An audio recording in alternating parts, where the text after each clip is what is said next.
Later they gave all, so far as I could see, that they had received from their cashier back to a verger, who, I have no doubt, put it back into the coffer from which it had been taken. They then began making towards the curtain, whereon I let it drop and retreated to a reasonable distance. They soon joined me. For some minutes we all kept silence, but at last I ventured to remark that the bank was not so busy to-day as it probably often was.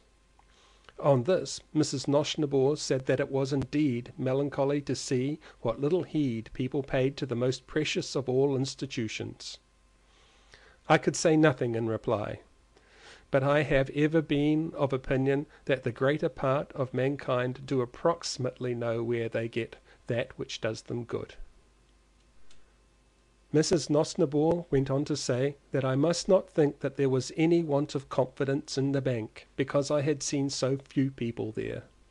The heart of the country was thoroughly devoted to these establishments, and any sign of their being in danger would bring in support from the most unexpected quarters. It was only because people knew them to be so very safe, that in some cases, as she lamented to say in Mr. Nosnibor's, that they felt that their support was unnecessary. Moreover, these institutions never departed from the safest and most approved banking principles. Thus, they never allowed interest on a deposit, a thing now frequently done by certain bubble companies, which, by doing an illegitimate trade, had drawn many customers away, and even the shareholders were fewer than formerly, owing to the innovations of these unscrupulous persons. For the musical banks paid little or no dividend, but divided their profits by way of a bonus on the original shares once in every 30,000 years. And as it was now only 2,000 years since there had been one of these distributions, people felt that they could not hope for another in their own time, and preferred investments whereby they got some more tangible return, all which, she said, was very melancholy to think of. Having made these last admissions, she returned to her original statement, namely, that every one in the country really supported these banks. As to the fewness of the people, and the absence of the able-bodied, she pointed out to me with some justice that this was exactly what we ought to expect. The men who are most conversant about the stability of human institutions, such as lawyers, men of science, doctors, statesmen, painters, and the like, were just those who were most likely to be misled by their own fancied accomplishments, and to be made unduly suspicious by their licentious desire for greater present return, which was at the root of 9/10 of the opposition, by their vanity, which would prompt them to affect superiority to the prejudices of the vulgar, and by the stings of their own conscience, which was constantly upbraiding them in the most cruel manner on account of their bodies, which were generally diseased. Let a person's intellect, she continued, be never so sound unless his body is in absolute health. He can form no judgment worth having on matters of this kind. The body is everything. It need not perhaps be such a strong body. She said this because she saw that I was thinking of the old and infirm-looking folks who I had seen in the bank.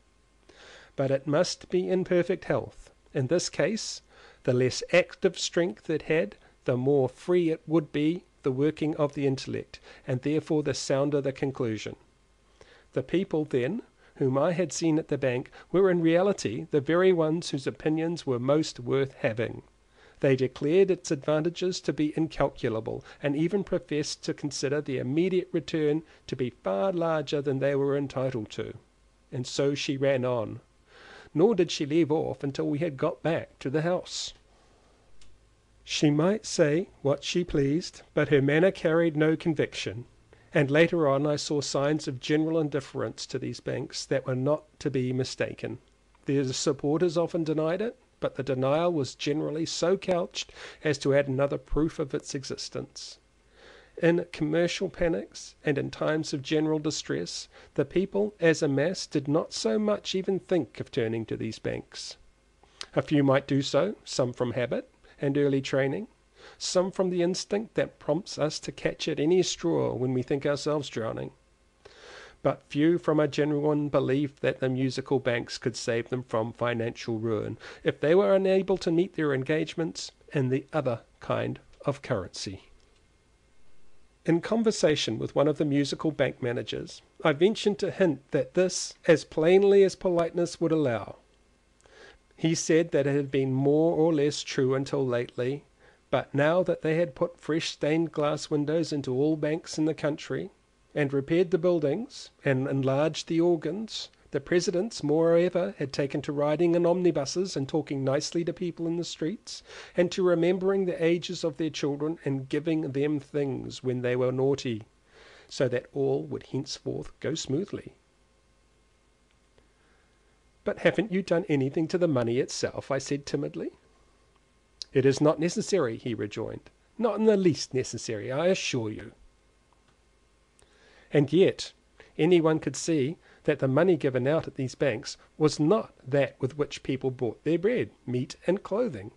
It was like it at first glance, and was stamped with designs that were often of great beauty.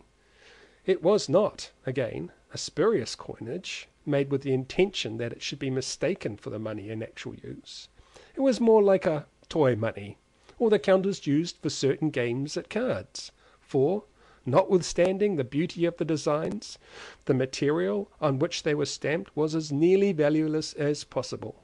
Some were covered with tin foil, but the greater part were frankly of a cheap base metal, the exact nature of which I was not able to determine. Indeed, they were made of a great variety of metals, or perhaps more accurately alloys, some of which were hard, while others could bend easily and assume almost any form which their possessor might desire at the moment. Of course everyone knew that their commercial value was nil, but all those who wished to be considered respectful thought it incumbent upon them to retain a few coins in their possession, and to let them be seen from time to time in their hands and purses. Not only this, but they would stick to it that the current coin of the realm was dross, in comparison with the musical bank coinage. Perhaps, however, the strangest thing of all was that these very people would at times make fun in small ways of the whole system. Indeed, there was hardly any insinuation against it which they would not tolerate and even applaud in their daily newspapers if written anonymously. Well, if the same thing was said without ambiguity to their faces, nominative, case, verb, and accusative all being in their right places, and doubt impossible, they would consider themselves very seriously and justly outraged, and accuse the speaker of being unwell. I never could understand, neither can I quite do so now, though I began to see better what they mean, why a single currency should not suffice them. It would seem to me as though all their dealings would have been thus greatly simplified, but I was met with a look of horror if I ever dared to hint at it. Even those who to my certain knowledge kept only just enough money at the musical banks to swear by, would call the other banks, where their securities really lay, cold, deadening, paralyzing, and the like.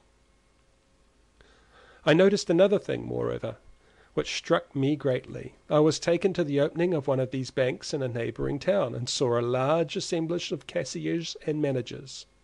I sat opposite them, and scanned their faces attentively.